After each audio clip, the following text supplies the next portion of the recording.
আসসালামু আলাইকুম রহমতুল্লাহ। বাংলাদেশে বর্তমান শাসক গোষ্ঠীর রাজনৈতিক দল সকলেই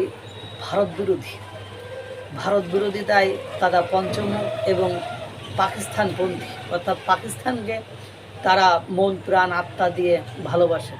তার মধ্যে একজন আছে হেফাজত ইসলামী, একটা রাজনৈতিক দল, তারা পুরোদস্তুর পাকিস্তান বিরোধী।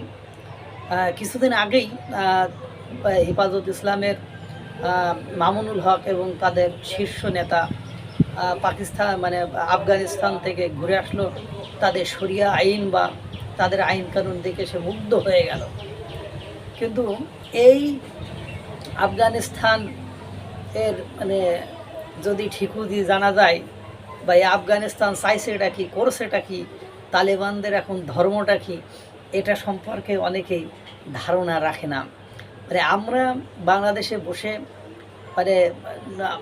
মুসলমান দাবি করে বা মুসলমান শরিয়া আইনের দিকে চলার সিস্টেমের কথা বলে আমরা একের পর এক প্রতিবেশী রাষ্ট্রের সাথে শত্রুতার দিকে চলে যাচ্ছি, প্রতিবেশী রাষ্ট্রের সাথে শত্রুতা সৃষ্টি করেছি। ওদিকে যারা শরিয়া আইন সরাসরি বাস্তবায়ন করেছে এবং বাংলাদেশের বিভিন্ন মিডিয়াতে দেখা যায় আফগানিস্তান কি না কি করে ফেলেছে, সে দেশে শরিয়া আইন বাস্তবায়ন করে কি না কি করে ফেলেছে, উন্নত হচ্ছে। আফগানিস্তানের ঠান্ডা পানীয় বাংলাদেশে ব্যাপক জনপ্রিয়, ইত্যাদি ইত্যাদি আমরা দেখে আমাদের বাংলাদেশের বিশেষ করে যারা কিছু অনগ্রসর মুসলমান আছে, যারা ধর্ম সম্পর্কে কোনো ধারণা রাখে না, ওই মাওলানা হুজুর বক্তাদের মুখের কথা শুনে লাফালাফি দাপাদাপি করে, তাদের করেন ছুটাছুটি দেখে আমি অবাক হয়ে যাই।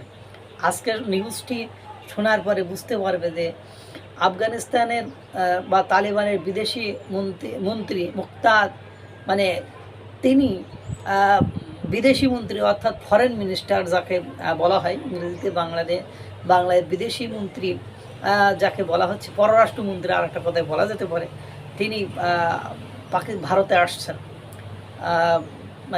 দীর্ঘ প্রতিকার তালেবানদের উপরে বিদেশ যাত্রা নিষেধাজ্ঞা ছিল, সেই নিষেধাজ্ঞা থাকা সত্ত্বেও দুবাইতে বা বিভিন্ন স্থানে তালেবানের এই নেতার সাথে ভারতের নেতাদের, বিভিন্ন মহলের নেতা, সরকারি মহলের মন্ত্রী মিনিস্টারের সাথে আগে কয়েকবার সাক্ষাৎ হয়েছে এবং তালেবানদের বিভিন্ন বিপদের সময় খাদ্য, বস্ত্র, ঔষধ, বিভিন্ন সুযোগ সুবিধা দিয়ে আসছে এই ভারত।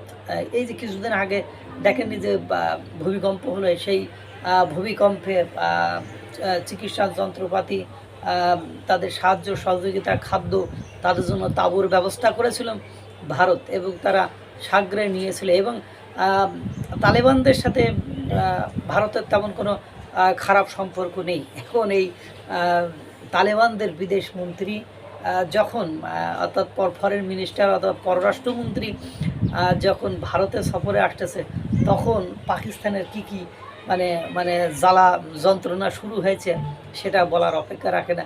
আপনারা জানেন যে কিছুদিন আগেও পাকিস্তান আফগানিস্তানে টিটিপি, তেহরিকে তালেবান বা তাদের খাইবার পাখতুনের যে বিদ্রোহী গোষ্ঠী, সেই গোষ্ঠী ওই দেশে আছে বলে তাদের উপরে হামলা চালিয়েছিল, মসজিদ পর্যন্ত তাদের রেহাই দেয়নি। এটা নিয়ে সীমান্তবর্তী এলাকায় আফগানিস্তানের তালেবানদের সাথে পাকিস্তানের গোলাগুলি হয়েছিল, তাতে অনেকেই নিহত হয়েছিল এবং প্রথম যে হামলা পাকিস্তান করেছিল তাতে 43 জন সাধারণ নারী পুরুষ আফগানিস্তানে নিহত হয়েছিল। এবং পাকিস্তানের সাথে আফগানিস্তানের সম্পর্ক আদত ভালো না, এটা আপনারা জানেন। এখানে আরও একটা জটিল সমীকরণ রয়েছে।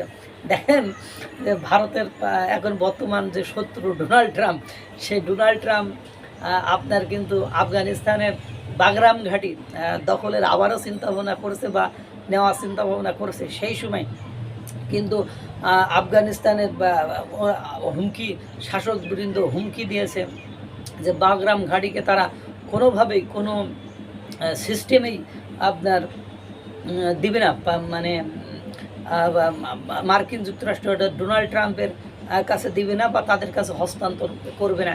এটা নিয়ে কিন্তু একটা ঠান্ডা যুদ্ধ চলে আসতেছে। এর ভেতরে মানে সবচেয়ে খারাপ অবস্থা ডোনাল্ড ট্রাম্পের সাথে ভারতের শুল্ক আরোপ থেকে H1B ভিসা থেকে ঔষধের উপরে 100% শুল্ক আরোপ থেকে আরও নানা জটিলতায় সম্পর্ক বা তিক্ততা যখন চরম আকারে পৌঁছাইছে, তখন কিন্তু আপনার আফগানিস্তানের সাথে ভারতের যে একটা সুসম্পর্ক, তাদের মন্ত্রী আসা, তাদের সাহায্য সহযোগিতা নেওয়া, তাদের সাথে ব্যবসায়ের হাত বাড়িয়ে দেওয়া, তার মানে রাশিয়াকে যেমন শক্তিশালী করছে ভারত, তাদের তেল কিনে তাদের সাথে ব্যবসা বাণিজ্য করে বিভিন্ন চুক্তি করে রাশিয়াকে যেমন শক্তিশালী করেছে, যুদ্ধে রসদ যোগাচ্ছে, সামর্থ্য যোগাচ্ছে, টাকা যোগাচ্ছে, ঠিক তেমনি তালেবান মানে তালেবান ঘাঁটি দখল করে ভারতকে, চীনকে এবং মানে পাকিস্তান, বাংলাদেশ, পাকিস্তান আর আফগানিস্তানের বাগরাম ঘাঁটি থেকে মানে আপনার ভারতকে সাহায্য করবেন। ভারতের কূটনীতিক কৌশল, তাদের বুদ্ধিমত্তা অনেক উচ্চ লেভেলের। তারা বুঝতে পেরেই দেখেন না এখন পাকিস্তান আছে চরম বিপদে। তারা এখন নিজেদের দেশে যে গৃহযুদ্ধে বেঁধে গিয়েছে সেটা থেকেই নিস্তার পাচ্ছে না। এরপরে আবার পাকিস্তানের সাথে মানে ভারতের সম্পর্ক আপনারা জানেন যে সাপে নেউলে সম্পর্ক, চরম তিক্ততার সম্পর্ক। এর মধ্যে যদি আফগানিস্তানের সাথে ভারতের সম্পর্ক ভালো হয় বা ভালো হয় মানে এখন ভালো আছে, এবং তার মন্ত্রী এসে যদি বিভিন্ন চুক্তি, বিদেশ মন্ত্রী, পররাষ্ট্রমন্ত্রী এসে যদি বিভিন্ন লেভেলে চুক্তি করে দেয়, তাহলে পাকিস্তান যাবেটা কোথায়, পাকিস্তানের উপায়টা কোথায়? এই যে কিছুদিন আগেই পাকিস্তান সৌদি আরবের সাথে কী জন্য চুক্তি করেছে, নিরাপত্তা চুক্তি না সামরিক চুক্তি, এর মধ্যে ইসরায়েল যে মানে ঝেড়ে বসে আছে পাকিস্তানের জাহাজে মানে ড্রোন হামলা করে বসে আছে, কই সৌদি আরব নীরব, ওই চুক্তি করে কোনো লাভ নেই। কিন্তু ওই চুক্তিটা যদি ভারতের সাথে হতো তাহলে বুঝতে পারতো যে ঠেলার নাম বাবাজি। কিন্তু দুর্ভাগ্য হলো সত্য যে একেবারে হতাশাজনক অবস্থায় চলে গিয়েছে। এই আফগানিস্তানের এই মানে শরিয়া, এই আইন, এই বিধান, এই নিয়ম, এই কানুন বাংলাদেশের একটা মহল তারা পালন করতে চায়, তারা মেনে নিতে চায়। আর এই কারণেই তারা মনে করেন যে ভারত হলো হিন্দুস্তান, মানে সেই হিন্দুস্তানদের সাথে শরিয়া আইন অনুযায়ী সম্পর্ক করা যাবে না, তাদের সাথে সুসম্পর্ক রাখা যাবে না। অথচ তারা তাদেরকে মানে আদর্শ মানে আইডিয়াল মানে তারা কিন্তু ভারতের সাথে মানে দহরম মহরম সম্পর্ক। ভারতের লোক সেখানে, হিন্দু ধর্মের লোক সেখানে বসবাস করে, তারা তাদের ধর্মীয় অনুষ্ঠান পালন করে যাচ্ছে, ভারতের জিনিস খাচ্ছে, ভারতের সুযোগ সুবিধা, ভারতের ত্রাণ, ভারতের সব সুযোগ সুবিধা আফগানিস্তান নিচ্ছে, এতে কোনো সমস্যা নাই। কিন্তু বাংলাদেশের এই মানে যারা চিন্তা ভাবনা করে যে আপনার আফগান হবে বা আফগানিস্তান হয়ে যাবে বা আফগানিস্তানের শরিয়া আইন চালু করবে, তাদের জন্য ভারতের গলার কাটা হয়ে দাঁড়ায়। এই হলো এদের বিধান।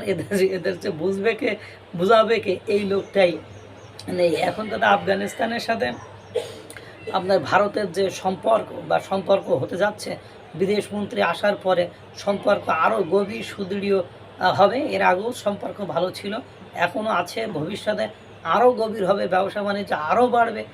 তখন পাকিস্তানে জ্বলে পুড়ে ছারখার হয়ে যাবে, পাকিস্তান জ্বলতে জ্বলতে পাকিস্তান একেবারে শেষ হয়ে যাবে।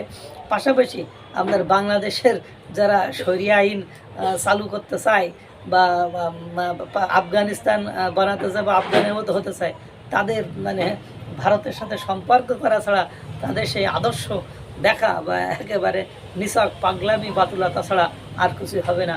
ভারতে আসছে আফগানিস্তানের বিদেশমন্ত্রী, জ্বলছে বাংলাদেশ আর পাকিস্তানের অন্তর।